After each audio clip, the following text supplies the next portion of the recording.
কাজ জানা থাকলে হ্যাঁ বিদেশের মাটিতে বইও দেশের স্বাদ পাওয়া যায়। প্রায় বাজে এখন প্রায় একটা রাত্রের একটা।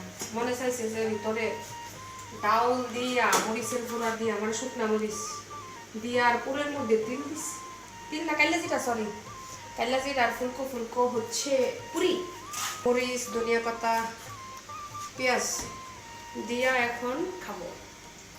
আবার এটা না ওই যে কালকে মুরগি রান্না করছিলাম, ভুলে গেছি, কালকে একটু সিক সিক ফিল করছিলাম।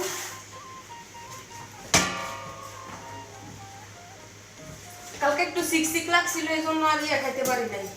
তাই আজকে আবার রান্না করতেছি পোলাও। একদম দেশি স্বাদ, দেশি গ্রাম, দেখো মাশাআল্লাহ অনেক সুন্দর আসছে কালার, গ্রানও বাইরে হয়েছে মাশাআল্লাহ। কাজ জানা থাকলে কোনো কিছুই মানে খাইতে পারি না, করতে পারি না, দেশি স্বাদ পাই না, এরকম কোনো কিছুই নাই।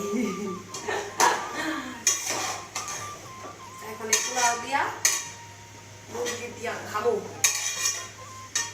আজকে পোলাও অনেক সুন্দর হয়েছে। এখন খাবো পুরি।